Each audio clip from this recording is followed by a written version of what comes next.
Nós já tínhamos um quadro chamado BBcast, que era produzido exclusivamente para o nosso Instagram. Voltamos agora no ano de 2025, reformulamos esse BBcast, inclusive com um nome Direito ao Ponto, onde apareceremos aqui mensalmente, não mais apenas no Instagram, sempre trazendo fatos sobre o direito, de uma forma mais simples, mais clara, para que quem não seja do direito possa receber informações, atualizações e participe com a gente aqui nesse novo canal que está começando agora. O nosso primeiro episódio não será necessariamente numa área do direito. Como ele vai ao ar em março, e é um mês onde temos no dia 8 de março, o Dia da Mulher, vamos trazer um tema que é a mulher dentro desse direito, a mulher no direito. Temos aqui o Dr. Cláudio Borges. Oi. E a gente vai trocar ideias sobre isso, sobre a presença dessa mulher no direito. Quando a gente fala dessa mulher no direito, nós conversávamos outro dia sobre isso, a gente tem a impressão, principalmente quem chegou agora. Outro dia, inclusive, numa participação, numa eleição da OAB que teve no final do ano passado, me chamou a atenção porque o número de mulheres era muito grande. Quando nós fomos organizar a chapa dessa OAB, nós passamos trabalho eu não sei se seria a palavra mais certa, mas para que nós encontrássemos homens disponíveis para compor essa chapa. Então, nós temos mulheres muito presentes no dia a dia, no direito, atuantes e querendo contribuir.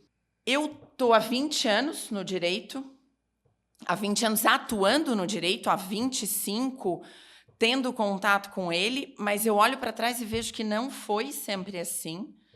Lá atrás, quando eu comecei, não era assim. Quando o Cláudio começou há 40 anos? 91 para cá. Provavelmente menor ainda. Aqui a gente não vê tanto isso, mas quando a gente vai participar de congresso em outras cidades, em outros centros, isso me chama a atenção. Muitas vezes eu compartilho isso com colegas, com amigas advogadas, porque eu entro nas salas, muitas vezes eu sou a única mulher, dependendo do tema, ou a gente consegue identificar pouquíssimas em alguns temas. A presença masculina é muito mais forte. E quando a gente conversa sobre isso com homens, eles recebem como se fosse bobagem. Mas não é. A gente conversou outro dia sobre Eu presenciei barreiras, né? Apesar de estar num curto tempo. Quando a gente conversa com as pessoas hoje, elas ficam impressionadas quando a gente conta a história de 20 anos atrás. Mas a presença da mulher, ela é há pouco tempo. Quando eu fui a primeira vez no Tribunal de Justiça de Santa Catarina, e nós conversamos sobre isso, vou repetir, eu fui com o Cláudio a primeira vez, eu entrei no curso de Direito em 1999. Eu lembro que ele me disse, tu precisas ir de saia que tape os joelhos. Isso me impressionou. Como assim? Mulheres não podiam comparecer nessas cortes de calça. Para que nós pudéssemos frequentar o Tribunal de Justiça, a gente precisava estar de saia comprida. E eu lembro quando foi notícia nos documentários, quando a primeira mulher entrou no STF de calça, Ellen Grace, que foi a primeira mulher também a compor o STF, né? Então agora vamos falar um pouquinho sobre como o direito iniciou no Brasil. Iniciou em Olinda, é isso, Cláudio? Faculdade de Direito de Olinda e Largo de São Francisco em 1927. 27. Eu posso contar que o Dom João VI... Pode.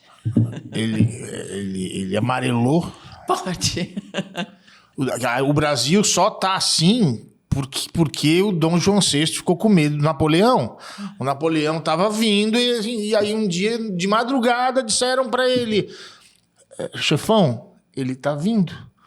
Aí eles, no meio da madrugada, juntaram tudo. Ninguém conhecia o Brasil da realeza.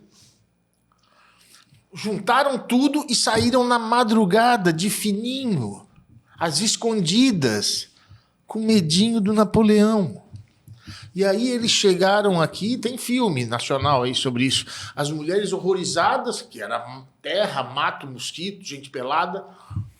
O Brasil, ele só começou a existir de verdade em 1808, se não me engano, que foi quando o Dom João VI chegou aqui. Antes era um negócio assim, a ser explorado, assim, vai lá e tenta arrancar o que dá de lá. Não tinha, o Brasil não existia. O Brasil tem 200 anos. O Brasil tem 200 anos.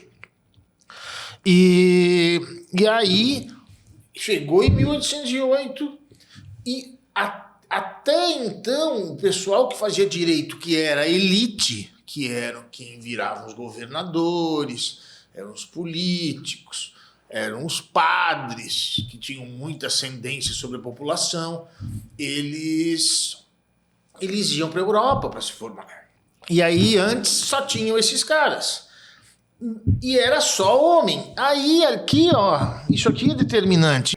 Porque em 1959, uma mulher dos Estados Unidos, chamada Ruth Bader, ela foi a primeira aluna de Harvard.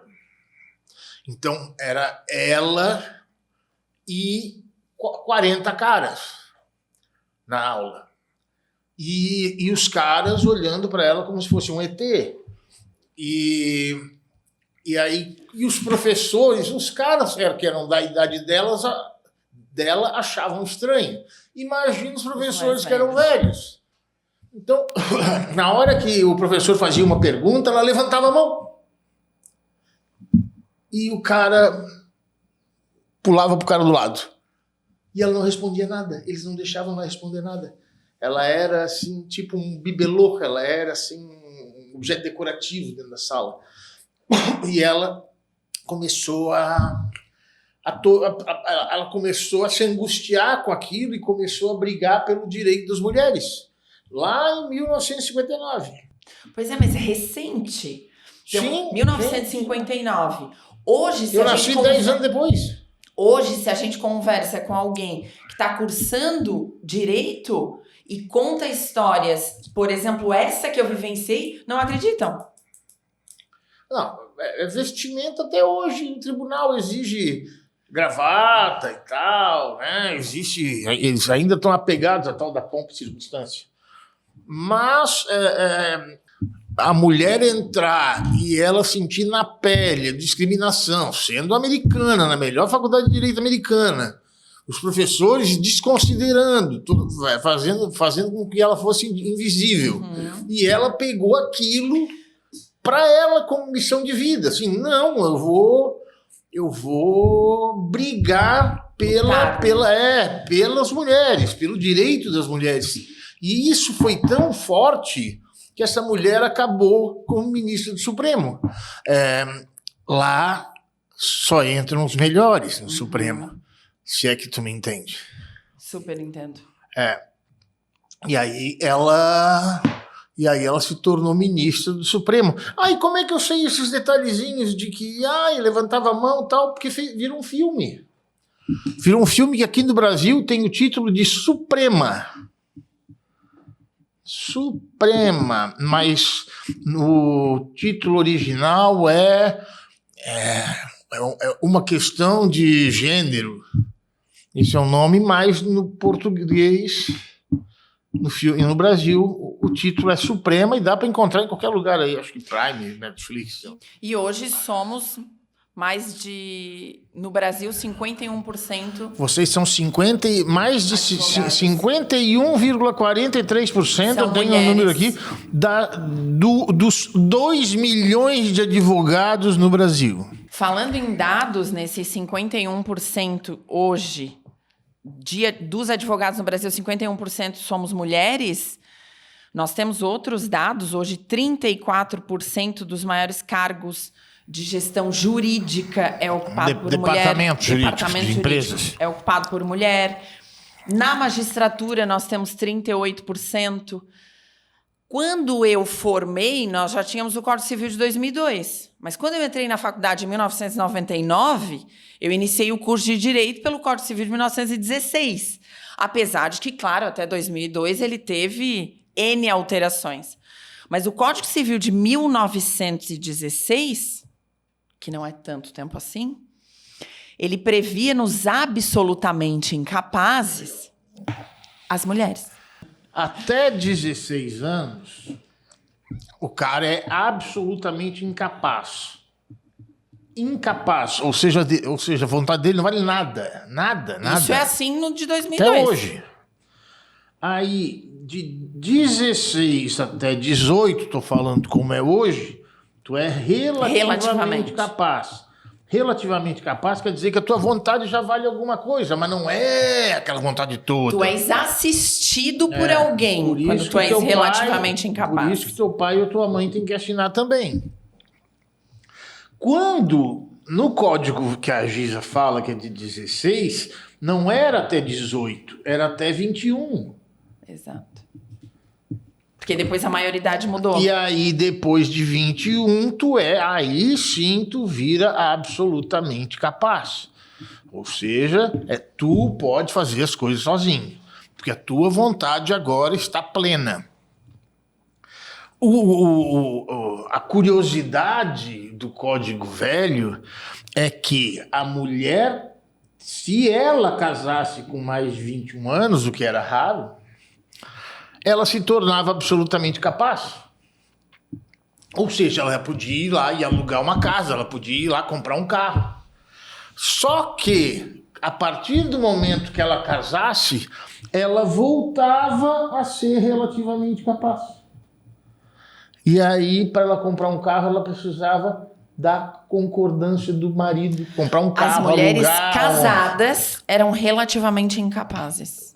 Eram assim tratadas. Elas eram tratadas como uma criança.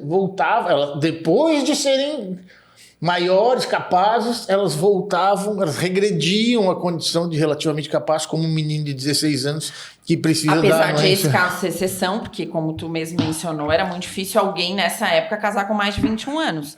Então, praticamente, elas nunca deixavam de ser absolutamente incapazes. Relativamente capazes. Relativamente. Raramente elas eram absolutamente capazes.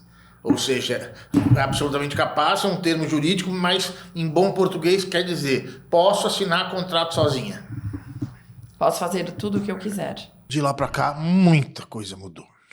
Né? As mulheres ganharam força, mulheres ganharam voz, mulheres começaram ganhando voto, que temos que lembrar que antes não votavam. Mas eu acho que uma sociedade comandada, e falo isso do fundo do meu coração, uma sociedade comandada por mulheres, eu disse isso lá na eleição do OAB.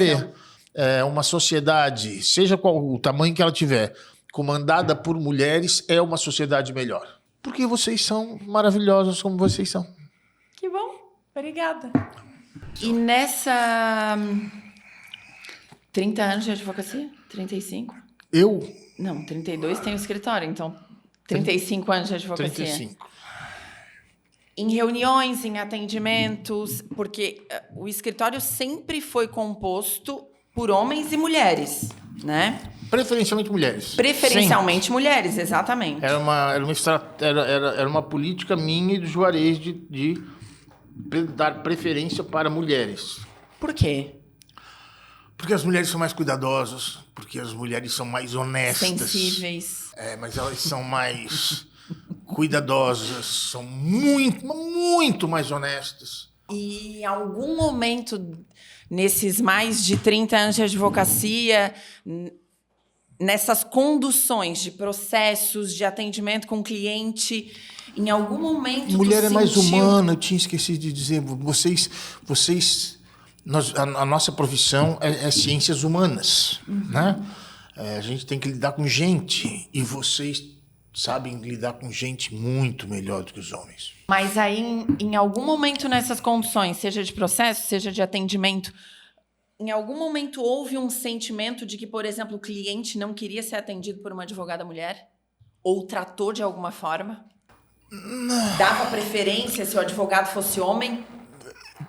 Teve, mas pouquíssimos casos. Assim, cara que era fazendeiro, cara que pouco ilustrado, assim, cara com um cara de baixa cultura.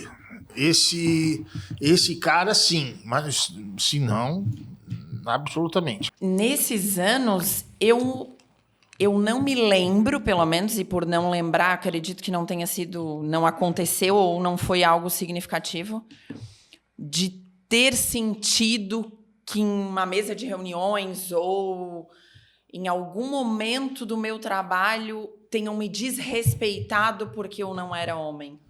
Não sei se em razão da postura, né, da forma de se impor, da forma de expor as ideias, talvez isso tenha influenciado para que eu não tenha sido desrespeitada. Talvez. Postura. Tu tens postura, tu tens firmeza, tu bate na mesa. E outro dia, agora, uma outra conversa que a gente teve, de um videozinho de Instagram, em que ele falava sobre as alunas, acho que foi tu que me encaminhou, que ele falava o que ele dizia para as alunas, vocês querem entrar no ringue, mas não querem apanhar. Né? A gente conversou sobre isso. Então, assim, muitas mulheres querem Elas cargo, querem... Eu te mandei. Foi Exato. daquele Escudela, um cara que Não, fala me lembro, sobre... a gente conversou sobre isso. Então, muitas mulheres, elas querem a posição, mas elas não querem ser tratadas iguais. Elas querem estar lá, mas elas querem ser tratadas de forma diferente. Eu quero ser gestor, eu quero ser CEO. Bicho, se tu quer ser CEO, é tudo peixe grande, é tudo tubarão lá. Então, é pra apanhar e pra bater. Então, calça tua luva e tu vai bater e vai apanhar igual. Exatamente. Lá não tem sexo. Lá não vai abrir a porta e dizer, primeira senhora... Eles são capazes de te calçar pra te cair e eles passarem por cima. Muita coisa mudou, sim, mas eu acho que a gente aqui, no espaço que nós vivemos, é uma bolha. A gente ainda tem muita coisa para caminhar. Já mudamos muito em pouco tempo, mas ainda tem muito a ser feito. Nós somos beneficiadas, eu diria, no espaço em que vivemos. Agradeço quem acompanhou até aqui, agradeço ao Cláudio por essa troca. É sempre uma aula sentar contigo. Nós estaremos com esses conteúdos, como eu disse lá no início. Esse nosso primeiro é um pouquinho diferente, ele não trouxe muito o direito. Estaremos com cortes lá no Instagram, estaremos no YouTube, com o podcast na íntegra. Aguardamos vocês que nos acompanhem aqui. Até o próximo.